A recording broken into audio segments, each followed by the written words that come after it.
Hey everyone and welcome back to my channel. Last time we took some of the worst shiny Pokemon and we fixed them, and guess what?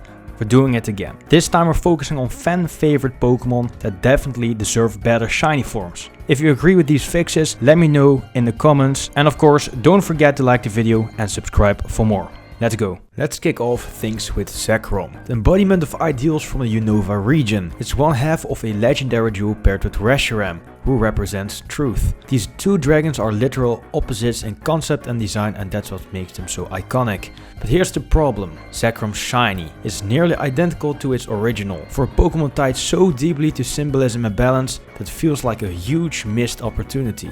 So I fixed it. I gave Zekrom a bold new look, a white shiny, the perfect visual counter to its usual black. It reflects Reshiram in both concept and color, and finally feels like a part of the legendary yin-yang balance it has always meant to represent. Tinkaton is one of the most unique Pokemon introduced in the recent generations. With her pink goblin-like appearance and a giant metal hammer, she immediately stood out, and even sparked fan theories about her being an apex predator to Corviknight. But all of her originality, her shiny just doesn't shine.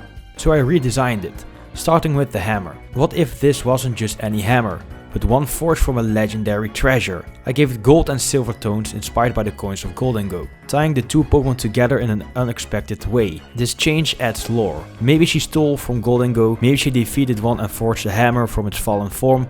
Whatever the story, you're gonna remember this shiny Tinkaton. Electivire is a brutal final evolution of Electabuzz, a Pokemon introduced all the way back in Gen 1. Known for its raw power and control over electricity, Electivire looks like it could punch a generator and black out an entire city. But despite that intimidating design, its shiny is just weirdly soft. That pale yellow doesn't scream power, it screams highlighter. So I gave it a major upgrade. My custom shiny transforms Electivire into something darker, grittier and more dangerous. Its body is now ash grey, like it's been scorched by its own power and born from the smoke of a thunderstorm. It's still electric, but now feels like a Pokemon forged in battle.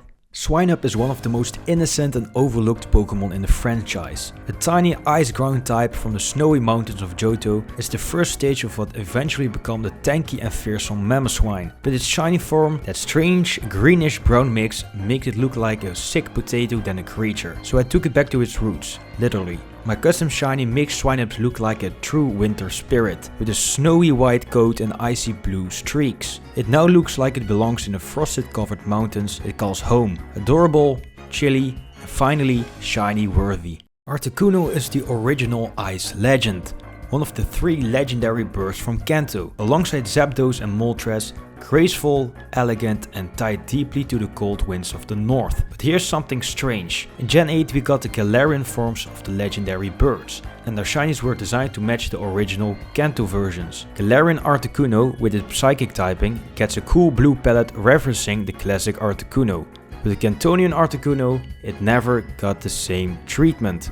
So just like I did with Zapdos in my first video, I brought things full circle. I gave the original Articuno the colors of its Galarian counterpart, a blend of light and dark purples, giving it mysterious, powerful energy. It finally connects both forms, not just in lore, but in color. Let's talk about Jigglypuff, one of the most iconic Pokemon from the original generation, known for its adorable pink fluff and hypnotic lullaby. It's been putting both trainers and Pokemon to sleep for decades. Cute, harmless, or so it seems. But what if Jigglypuff wasn't cute? What if its shiny hinted at something a little bit more scary beneath the surface? For its redesign I swapped the classic pink for a soft, almost ghostly light blue, and gave it pitch black eyes, completely void of color. Suddenly it feels like something from a dream, or maybe a nightmare. But now you're wondering if you will actually wake up. It's still Jigglypuff, just with a darker twist. Let me know if this is the direction you want more cute Pokemon reimaged with a little edge.